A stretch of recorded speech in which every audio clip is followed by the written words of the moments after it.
large corporate campuses and institutions, and her initiatives to enhance the city of Mumbai. Her architecture is synonymous for treading the land lightly and creating eco-friendly and compassionate designs infused with a sense of silence and restraint. She also enjoys some very formidable designations in architectural universities worldwide. Her significant role in bringing respect, dignity, and identity to the women in architecture at all levels, especially in India, has been inspirational.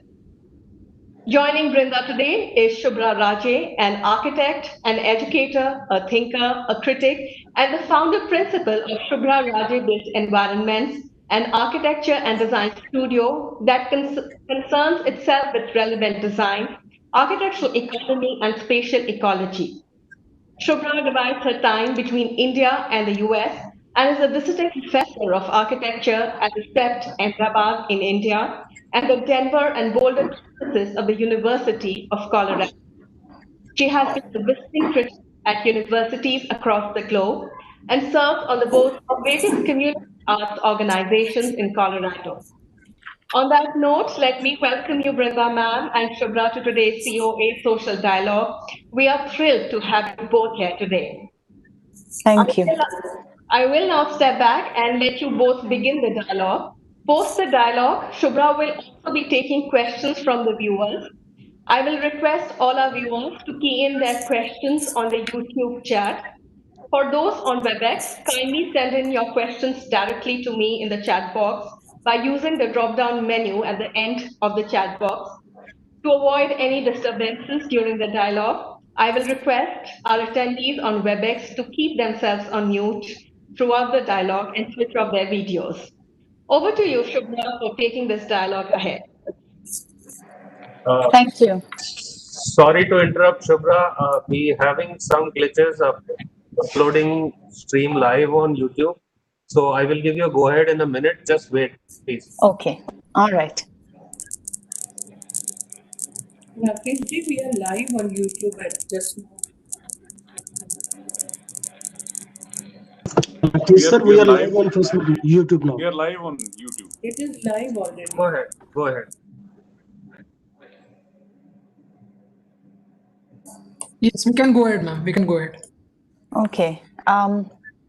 Thank you very much. Brinda, are you here? Can you hear us? Yes, I hope you can hear me clearly. Yes, yes, we can. We can't see you as yet, but we can hear you very, very clearly. So thank you so much again, Council, and thank you, Brinda. It's such a pleasure to actually have 1 hour to converse on various issues with you. Really sort of very briefly, Brinda and I had met socially on a number of occasions, but really we began to sort of converse with each other when she started the conservation work at IIM and visited Ahmedabad many times. And from there started a wonderful friendship, and one which in which I got to know of her practice and respect and come to respect that practice so tremendously that I can't wait to sort of delve into this evening. So Brinda, if I may, there was something you had said in your conversation with Kamu Iyer and Mary Woods.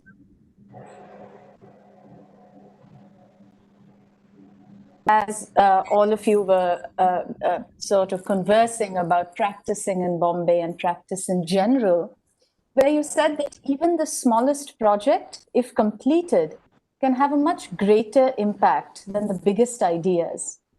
And that has sort of stayed with me because it is something that is at once very intimate, almost indicating beginnings, yet expansive in its optimism and sort of belief in practice, where practice is, of course, not just about doing projects, but that lived experience that, one begins to accumulate within yourself, like almost a geology that is both your ground upon which you stand, as well as something you can mine again and again.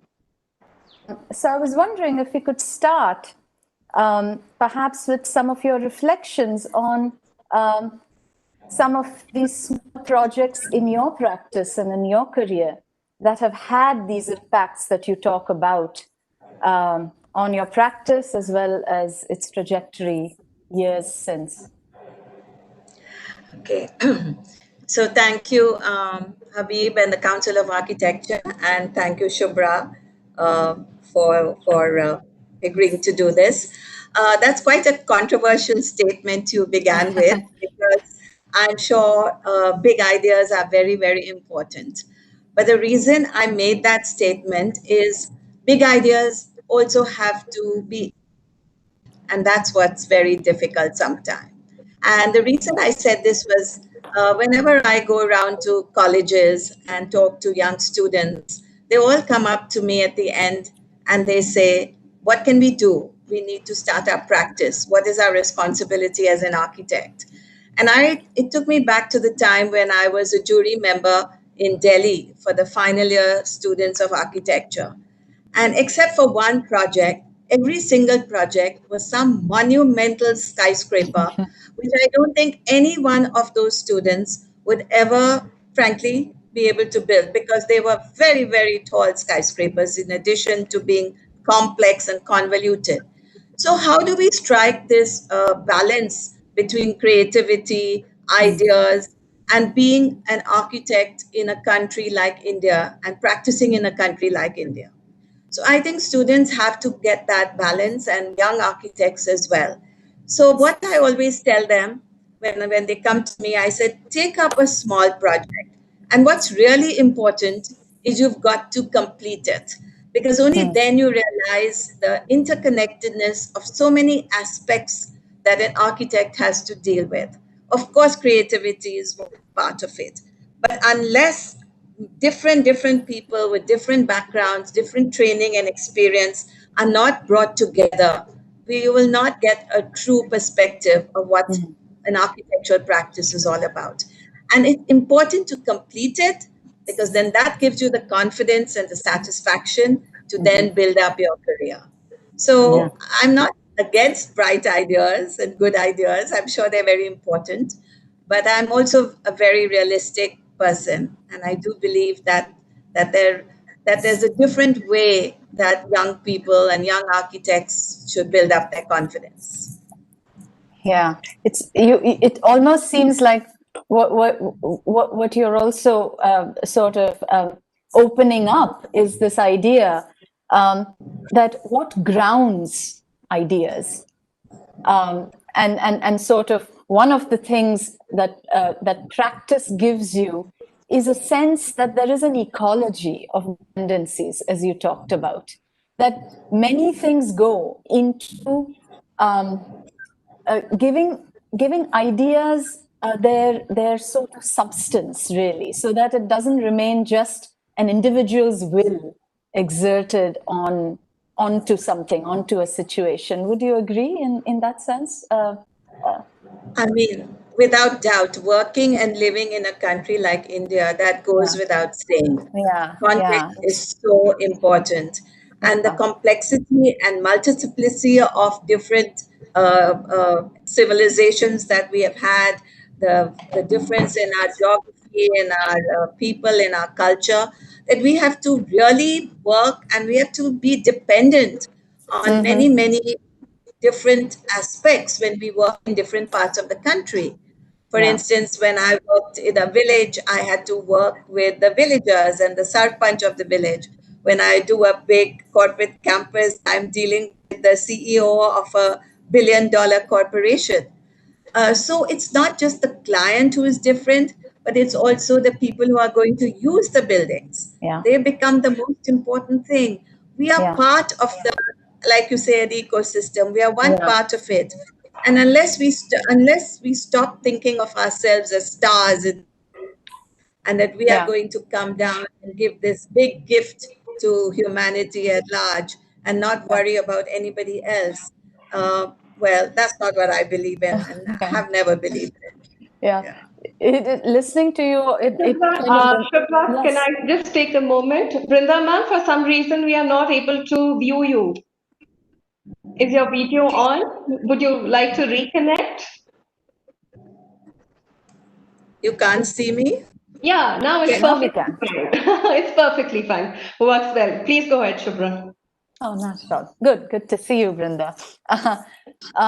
It actually, what you're saying reminds me of, Singapore's past premier, Lee Kuan Yew, who used to say autonomy breeds arrogance and dependence sort of brings forth a certain humility. So it's so resonant in what you're saying that it doesn't matter what your situation is in terms of the project, whether it's a big, flashy, spectacular, or the client is heavily recognized or is more humble in the origins, they are just as significant, obviously, in terms of our efforts. But it also seems to me, in terms of um, a feedback that allows each professional to sort of come up with positions that are more personally realized rather than some abstract framework that tends to deal with a movement or a theory currently in vogue, that it is something that emerges from you interacting with the project in all its sort of multiplicities. Well, architecture is also a very personal profession. And so the ideas that come out of us are really dependent on who we are Yeah, and what do we believe in, what is our value system, what yeah, is our living and working in a country like India, what has been our exposure, what are the different aspects that make us who we are, and yeah, that's what's going to then compounded with ideas get translated into the material building, so to say, yeah, working, of course, with the client and the people who are going to use it. So for me, I think I believe that everything I am is connected with who I am, and I am an architect. For me, that's very, very important. And so, history, archaeology, sociology, economics, science, technology, it's such a wonderful profession because it spans so many verticals.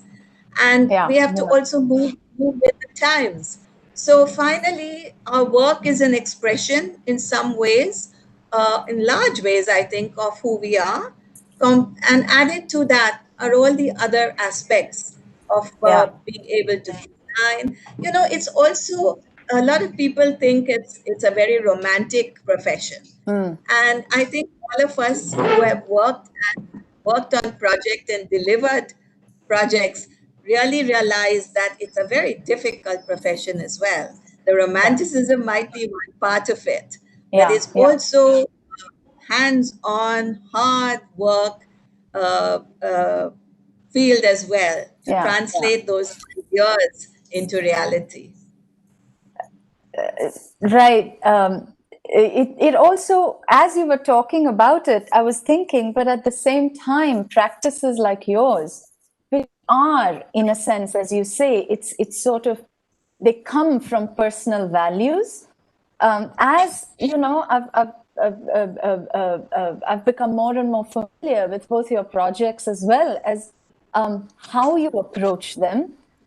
What is fascinating about your practice, especially, is you allow yourself the sort of that creative will often seems to be in almost uh, uh, almost determining in each project where your emphasis should be. And that is really refreshing. What I mean by that is that so many times what I've seen is that you are able to strike this really interesting balance between what you might want of it and what the project might need.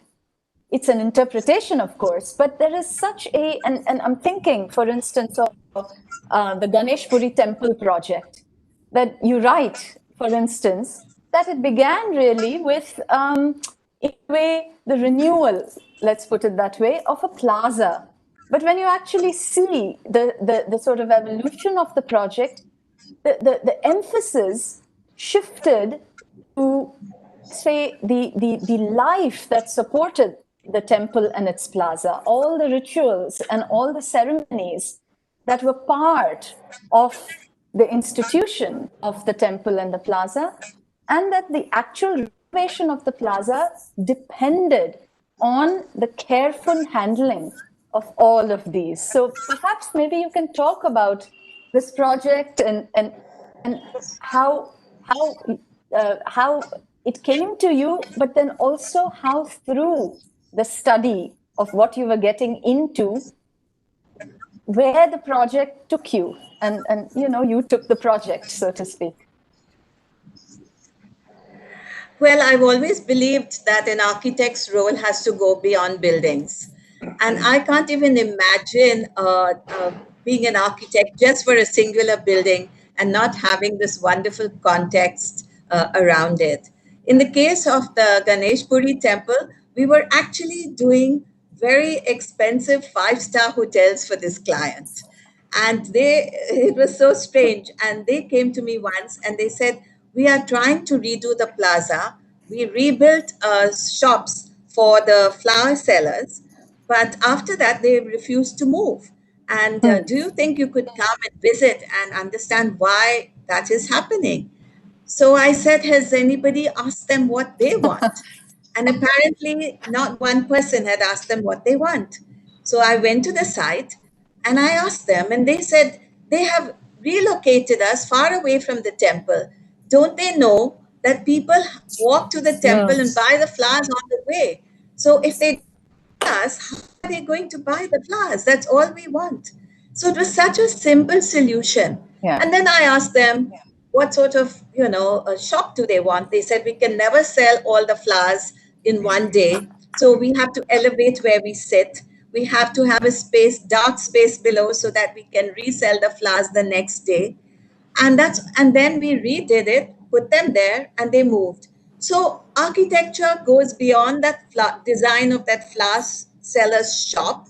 It was the economics of his work to make sure he had a place to keep his flowers overnight, the social connection of the location where he has to be. These are all what together make our role as architects inclusive, empathetic, ethical. That is what makes us who we are as a profession. Absolutely. And it's sort of, in that sense, it really challenges, we were talking about it earlier, that it actually challenges those who face the profession with a certain angst.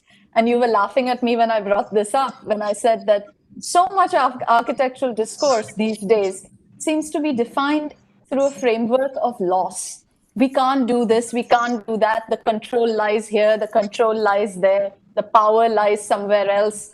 And I think even from this simple example, what you're actually trying to say is, actually we can be as empowered as we want to be if we shift the emphasis onto recognizing and expressing and addressing relationships rather than just a use or a building in its narrowest sense. And to me, that's always, it's simple if you realize it, but it's also very profound, because in that sense, that is what we are involved with, in a sense, to sort of excavate these relationships and give it an expression. So it's really Absolutely. quite. And the satisfaction one gets from such projects, and actually from, because they all work in this manner, is just unbelievable, because it's like you said, it's the it's everything around, and it's so fulfilling. You're not just peripheral to society. As you know, in India, with 1.2 billion or 1.3 billion people, architects hardly address or affect 2 or 3%. So we will be absolutely inconsequential unless we take on our role as being much more expansive and wider than just construction or building. Or beautifying something for just the sake of beauty. It reminds me of, the past director of NID, Ashok Chatterjee, Yes. who also, I think, I mean, what you're saying, there's an echo where he would always say, that personal inspiration is only valid if it helps somebody solve their problem. And again, so and to sort of bring that back in a sense to what we do, which is the world of construction, the world of material. Another strand that sort of we picked up through the way you talk about practice and things you choose to sort of put some thought in and emphasize, which is always so significant. It's always really interesting to see which architects choose to emphasize what, because it's so revealing in terms of what you said, their values and their practice. So as we are talking about ecologies, I was struck by some of the things you've talked about regarding maintenance. And the reason I bring this up is often when I talk to clients or when clients talk about what they aspire in buildings, there is a sort of push to maintenance free. Everything needs to be maintenance free. And I love the way you choose to look at the whole notion of maintenance and tie it to a sort of the cycle of building, aging, building again, aging. In that the labor that is building is connected then to the site, to the situation, rather than architecture being a one-time act. And to give an example is, I think you were talking about the Jubilee Church, and you were talking about, the not only the use of China mosaic, but what that set about in motion was the fact that every so often the China mosaic needed to be sort of revisited just to make sure that everything is working fine. And it gave the labor a sort of an anchor and also a reason for their craft to be always involved, and their culture of how they were linked into the building industry to be acknowledged, rather than you prerogating, in a sense, mechanical technology and therefore wiping out the human labor component of it. Would you like to sort of elaborate a little bit in terms of your projects, as well as how you advocate on construction sites, acknowledging labor, empowering labor in terms of skills, learning, the fact that this is not just their job, but it's a vocation tied to a sense of self and a sense of their larger community? Because it's something quite unique to your practice. Well, I think, of course, this will vary from project to project, because it's very important to do what is important and relevant for that particular project.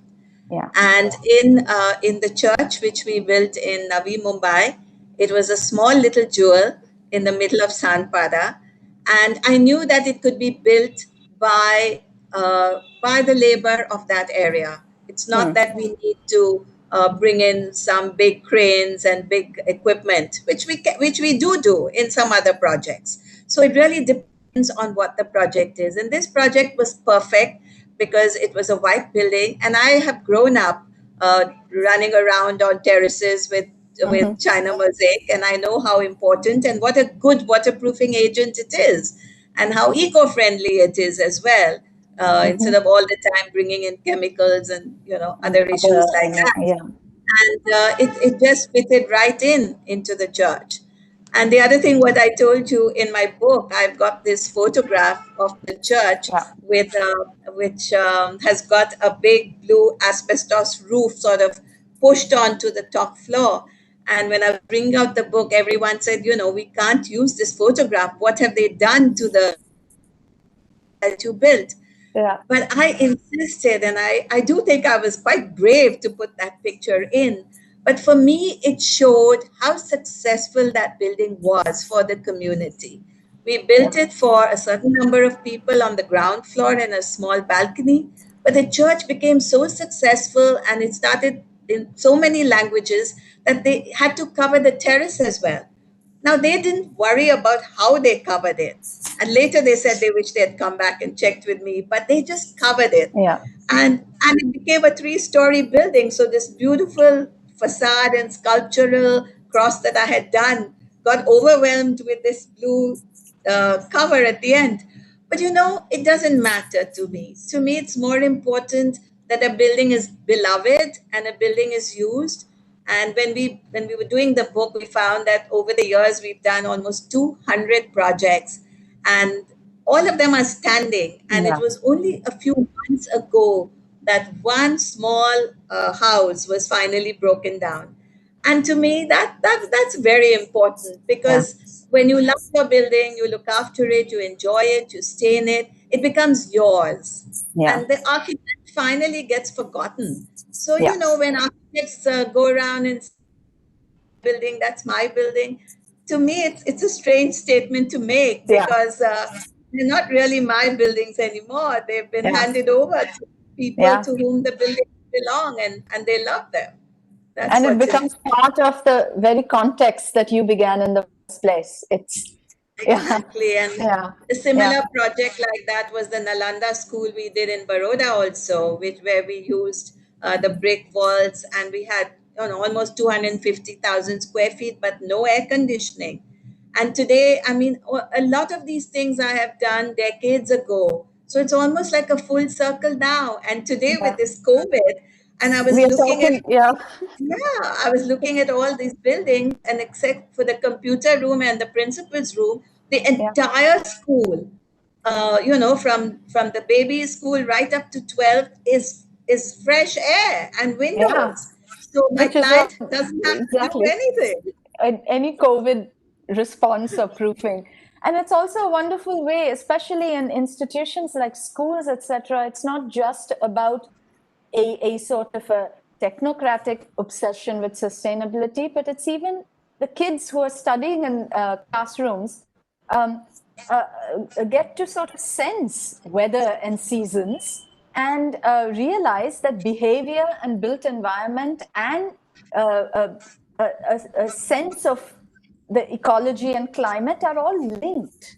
So as soon as you put comfort in terms of a uniform, consistent comfort over everything else, again, you're breaking those larger intangible relationships.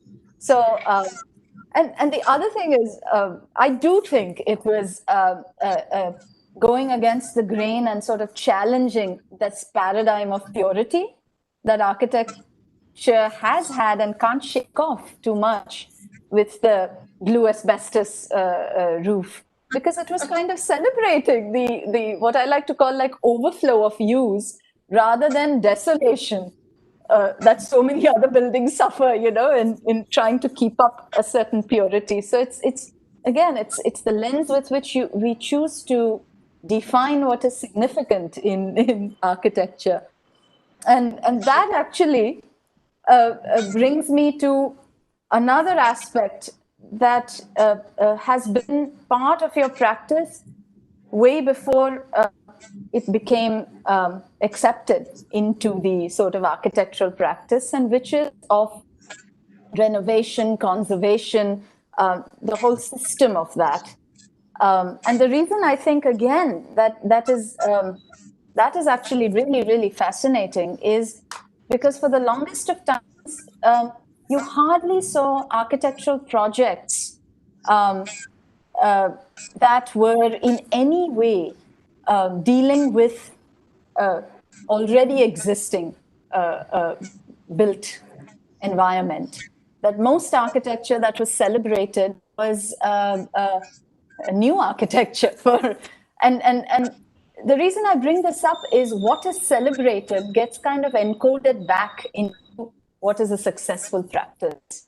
And so for me, it is so significant to see that you have been pursuing projects, large and small, that deal with working with the existing. And anyone who's done a renovation project, whether it's iconic like the Rajabhai Tower or Indian Institute of Management, or something really small but matters to the people for whom you're doing, the renovations test our skills as architects as nothing else.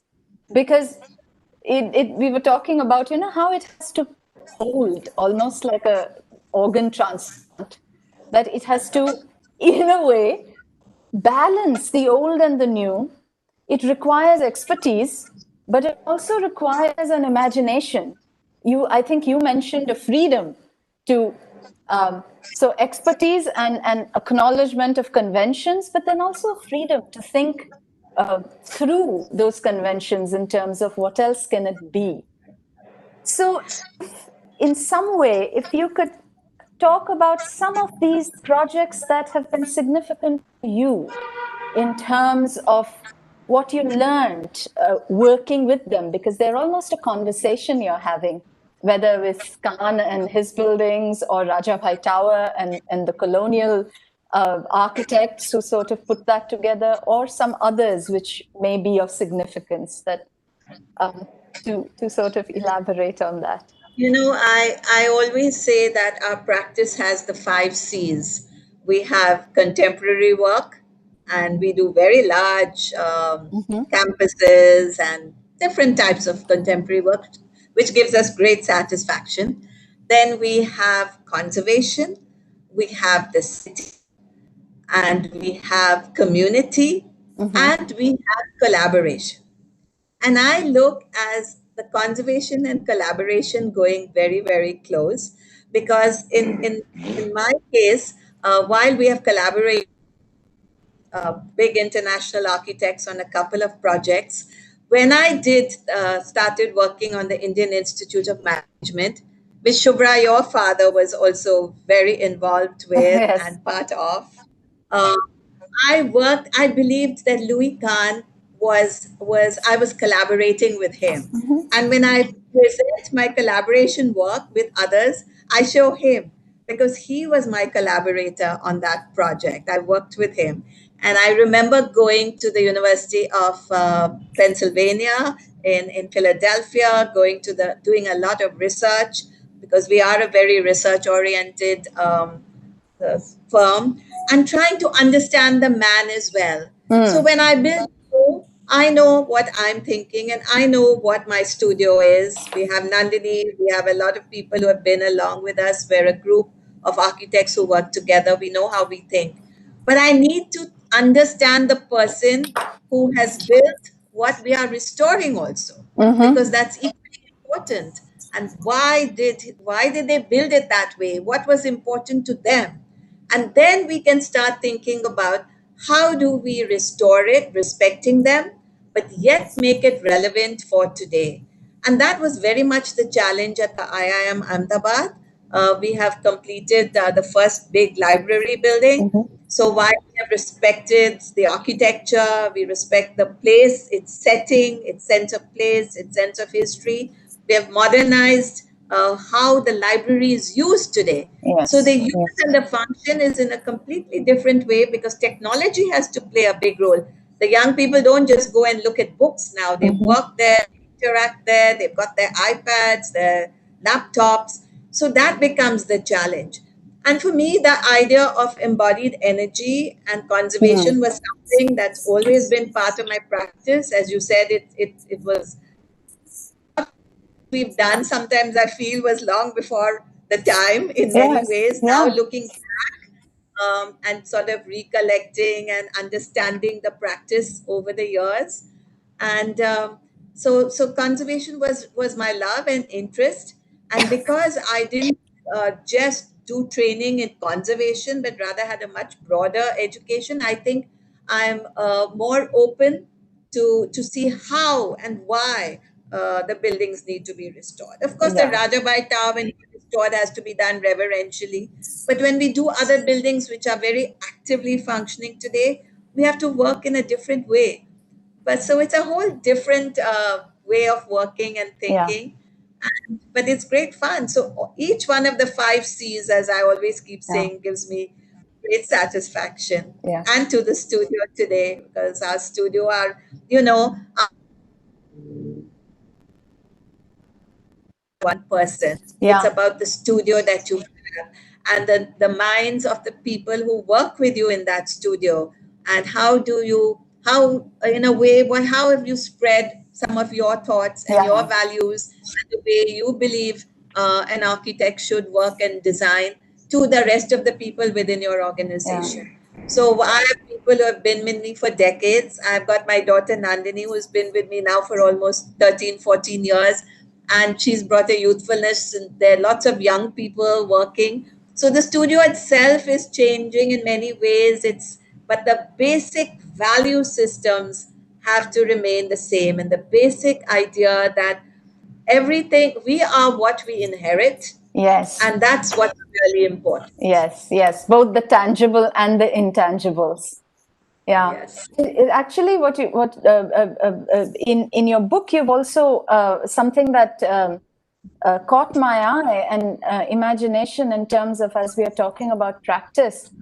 It was so wonderful to see that you mentioned that often when you are deciding whether to take on a project or not, you actually involve the practice, your office, to sort of hear. And I'm thinking of the towers that you were collaborating with on, and that ultimately you decided, you say that because the younger architects in your firm were excited about the learning opportunity that project would provide.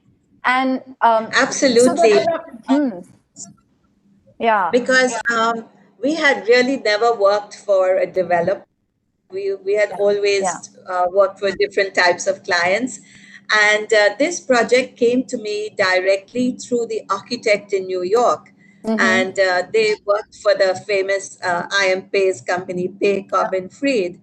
And they approached us directly and said, we're going to be doing these towers in India, and we would like to work with you. So I said, well, we've never done this. And I always have had different issues about urban design and what does a city need. And that's a whole different discourse, Yeah. Can we justify density? Can we justify towers? Do we always build low? Can we get the same FSI by building just low and spreading out? And so we discussed this a lot with the studio, and they were very excited. They really wanted to do it. And because they felt that technologically also it would be so challenging, they were going to be tall towers. So finally, it was very exciting. I have to say, the project is over. All the 3 towers are over. But we learned so many things. We learned about the seismic considerations. We learned about sway. We learned how on the upper floors you have to put a ballast on the top, like the old Chinese ships. You have to carry the pot, which we see now, full of ballast to balance everything. So it became a whole different experience for us. And working very high technology, very high standard of drawings, also elevated the quality of the drawings for other projects as well. And whatever, in any way where we could influence the client, we to them. We have kept a public garden on one side where people can walk through and open to the city of Mumbai. So it was a different, challenging type of project, and I think we've all enjoyed doing it. It's knowledge. It's knowledge. Yes. Absolutely. And it again reinforces this idea that when you practice, there are times you are in a position to learn and fold that back into the larger sort of umbrella of practice, rather than take ideological stands for the sake of it. To also test your ideas of urbanity, etc., where things can be pushed, challenging your own, perhaps. And I always believe in conversation and dialogue. Yeah. Since I was very sad that Mumbai lost the mill lands, But I remember talking to people at one time, and I said, you know, we are the converted talking to each other all the time. Yes, You see, exactly. this is the problem. You go to a meeting, you go to a conference, you go Yeah. on a webinar, and it's converted talk. And at that time, I remember saying that we should talk to the owners of the mills. We have to talk to developers who are coming in, because if we can convert them into being more sensitive and to understanding our point of view rather than being at loggerheads. Yeah. And now what's worrying me is what's going to happen in the Ravi now, because I read in today's paper that the government wants to go very fast ahead. Now, what are they going to do? As long as it's just black or white and there cannot be any compromise, then again we are going to lose the battle. Because if we don't have political and bureaucratic will supporting us as architects or planners, we don't have the power and the strength. So we have to understand how can we collaboratively and actually use our strengths to convince them to do what we feel is right. Yeah. You know, And at that's least, and yeah. so let's see what happens with the Ravi. I think that's going to be a big thing to in the future. Yeah, absolutely. And this element of time that you talk about, Brinda, that you Because know, sometimes, that in sometimes what may be the most crucial is to just prolong the time a little bit to open up a space for conversation. That sometimes goes missing. That actually brings me to something that it would be wonderful to sort of, in a way, bring this conversation to a little more intimacy in terms of because obviously you are in a sense rooted in Bombay, the place as well as the phenomena really, and the places we grow up, with, practice and live in, sort of make us, shape us, in a way free us, but also give us a sense of our boundedness and our cultural and value horizons.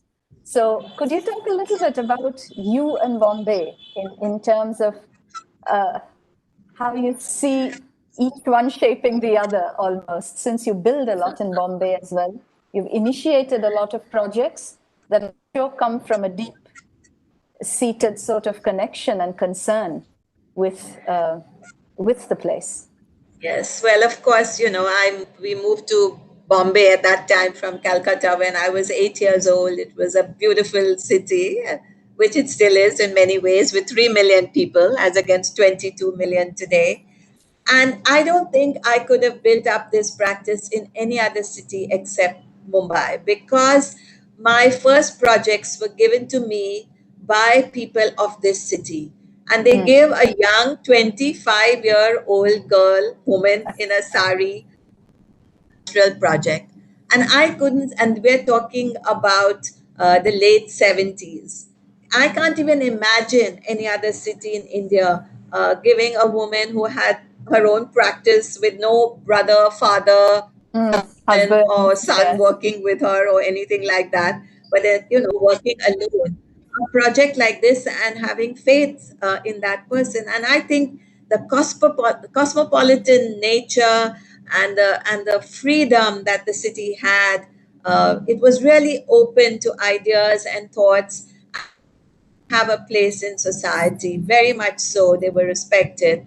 And of course, I did have certain privileges in the sense that my parents were educated, and I went to a good school, college, and you know, all this, of course, is part of life itself. But it still was not easy to build up a practice in those days. And Bombay was also a beautiful city. It had a combination of colonial architecture, the Art Deco period, the vernacular architecture, the Kotachiwadi, Matarpakadi villages. I mean, look at the history of this city. How many people can grow up in a city which had all these old stories to tell of the city, and we keep learning all the time about it. So it's been great. I mean, this is my city, And Yeah. I know how changes are and how difficult things are, but it's very precious to me. And I'm really glad that I live and work here. Kamu Iyer had once sort of, well, half jokingly, but really quite seriously, was talking to me about how city air actually makes you free, that certain pragmatism, the sense of you carrying no baggage except your keen senses to respond to what is going on, versus he was talking about, at that time, you Ahmedabad architects, you carry a lot of ideological baggage. So I'll always remember that. So we won't take that further, Shobhra. That's for another discourse, but Yes. I just loved the sort of way he opened up the idea of what a city can give you as well. So it's I did want to sort of hear you talk about Bombay, because it's so important in terms of shaping the way we choose to practice. So thank you.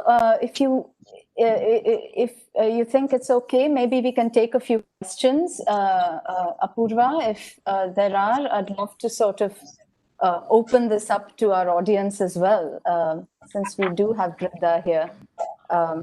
Sure, sure. We have a number of questions, Shubhra.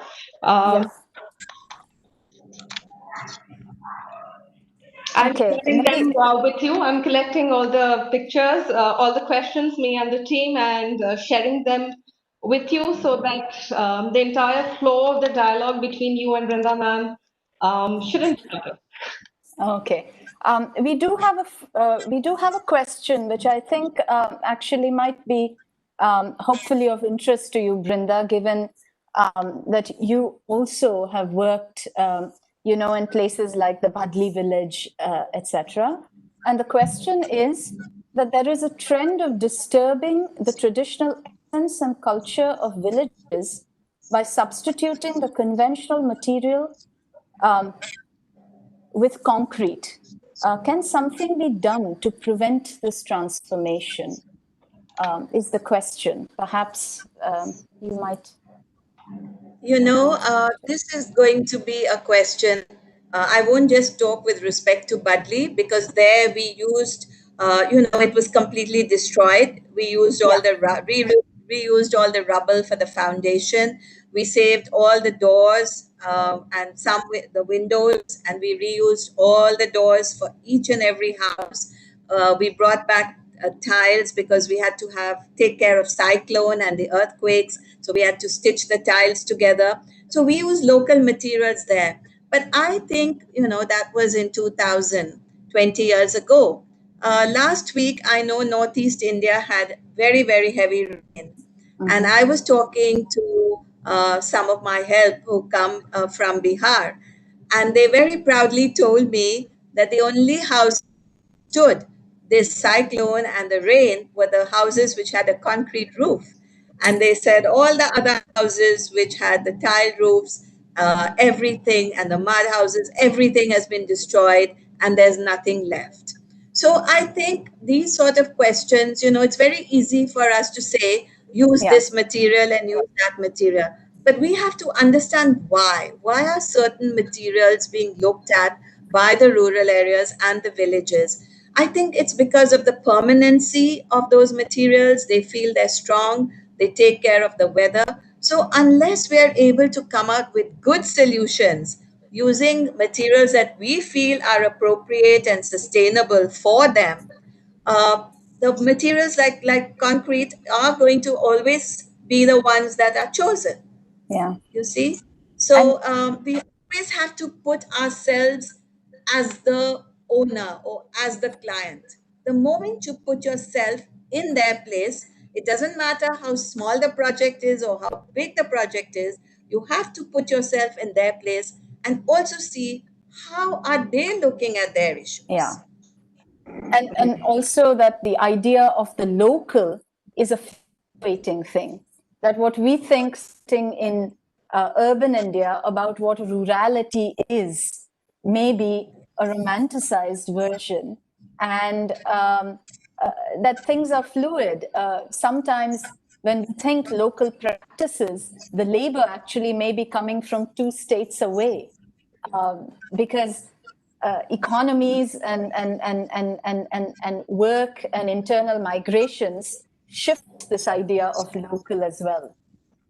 Exactly. Yes. So the complexity of India means that we always should be open. We have to be open to ideas. We have to be open to thoughts. We have to not just, we have to actually listen. It's important for us to listen to people Yeah, and hear what they have to say. yeah, I think yeah, and that's really deal with important. and deal with the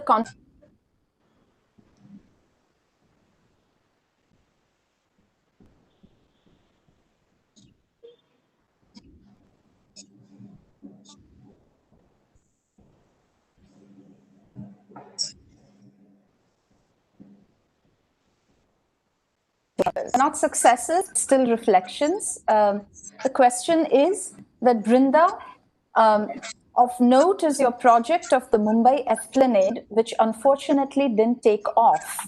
What could be perhaps done to make this involvement and participation of the community, citizens,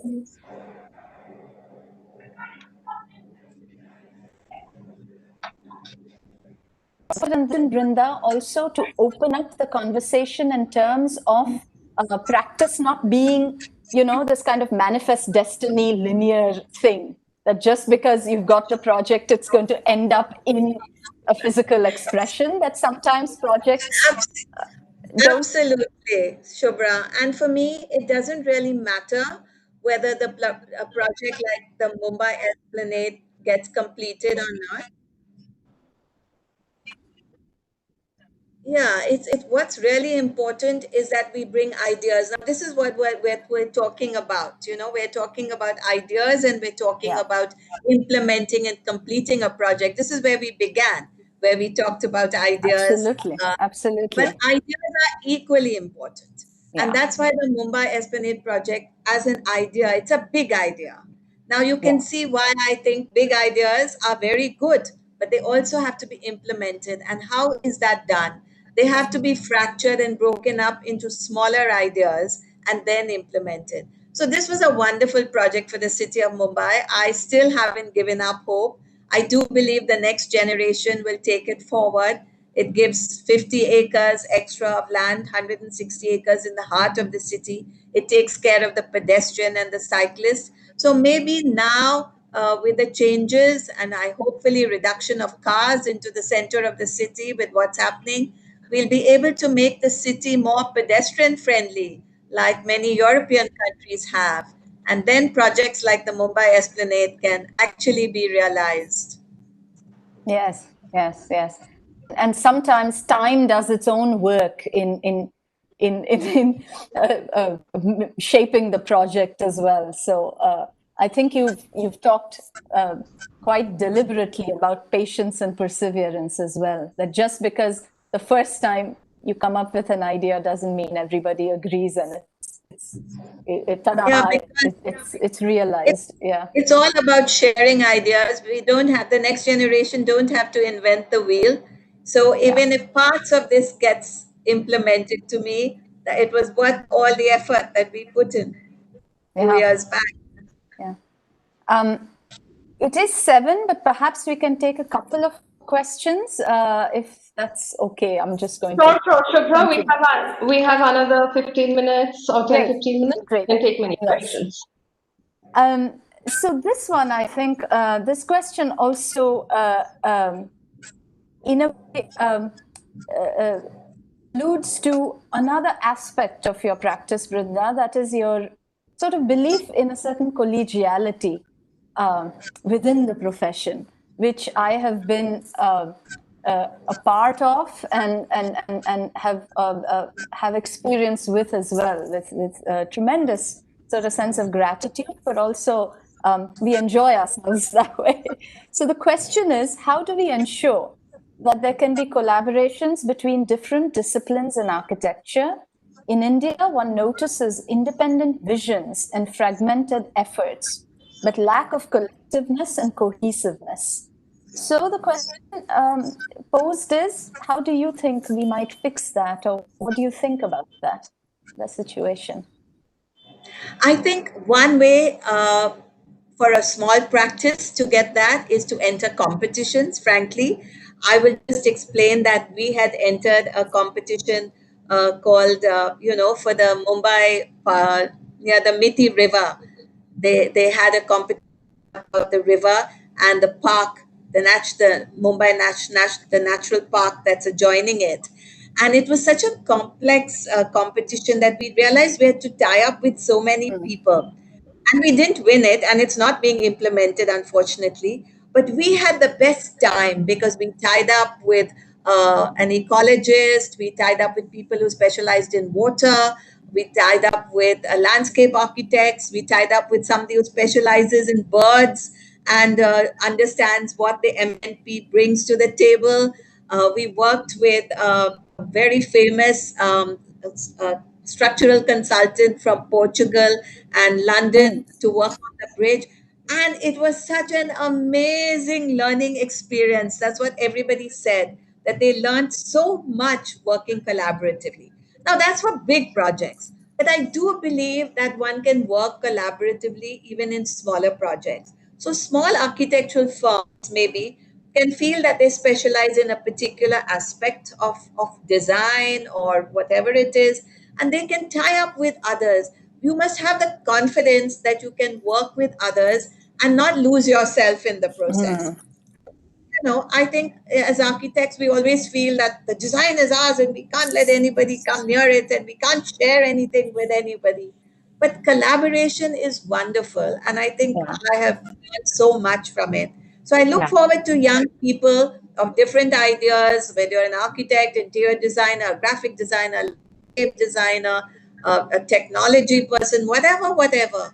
Work together and try and work on projects together. You will learn so much from each other. Yeah.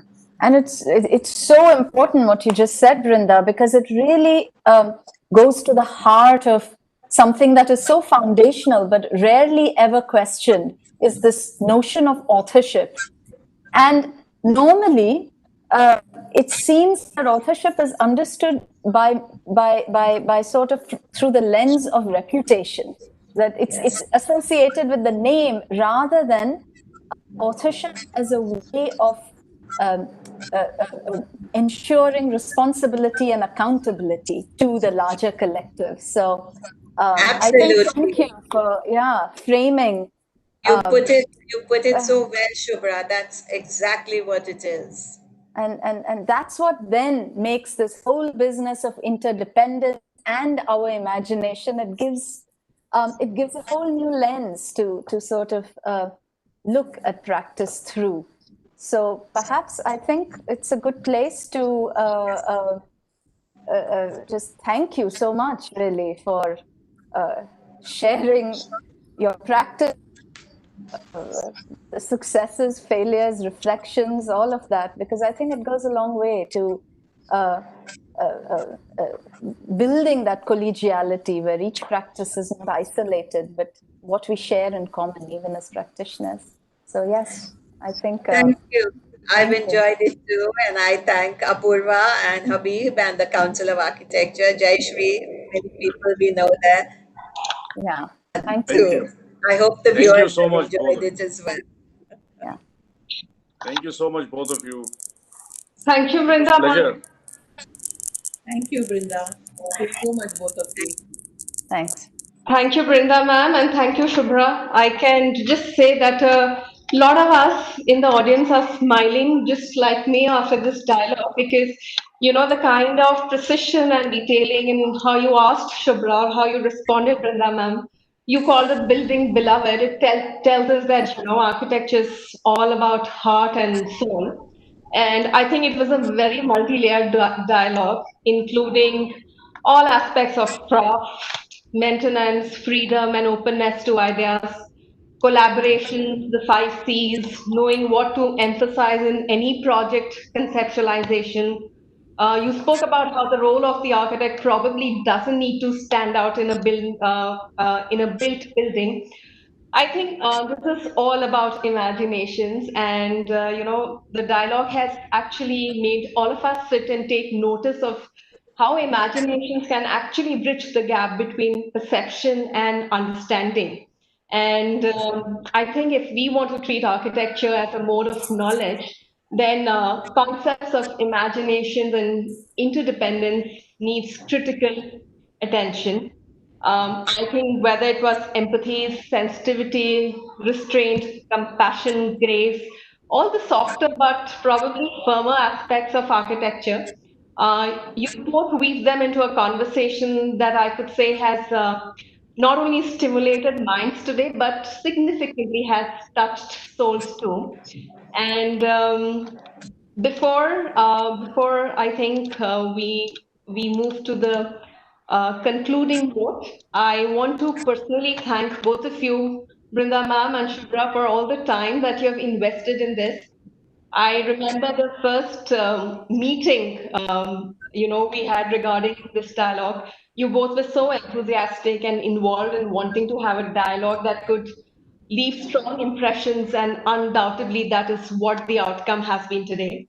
I'm going to be calling architect Rakesh Kushwa for the concluding note, but is there something, Habib sir, that you I was wanted just to going to add? say it. I was just going to say it was such an intense discussion, and it appeared to be so lighter. You know, it was done in such a pleasant way with both of you. It is so appreciable. You know, but it is one of the most intensive discussions that we have had on the social dialogue, and it did appear to be so. You know, it was so pleasantly done by both of you. Thank you so much. We're honored to have both of you, and thank you for the time that you've put in personally. Thank you. Rakesh. Uh, uh, I just want to do a small introduction of Rakesh sir before I invite him for the concluding note. He is the practicing architect, founder of the architectural firm Kushwa and Gopal, a member of the Council of Architecture, but most importantly, the convener of COA Social. So over to you, Rakesh sir. uh, Thank you, Apurva. Thank you, Shubhra, so very much for hosting a very interesting session with legend Brinda Somaya. Thank you, ma'am, for your wonderful insights into your architectural practice. On 28th of August, we have a very interesting session lined up. We will have architect Sameep Padura in conversation with Madhav Raman, delving into his philosophy and practice. I know there were some technical glitches in today's session. We would try to sort those out and keep tuned into COA Social on Facebook, YouTube, and Instagram as well. Thank you so much. Thanks, Apurva. Thank you, Rakesh sir, and thank you once again, Brinda ma'am and Shubhra for joining us, and thank you, heartfelt gratitude to all the audience who have joined us from different parts of India and different parts of the world. And well, we meet on 28th, and very, very happy Independence Day to all of you. Yes. See you on the 28th. Thank you all. Hi. Thanks.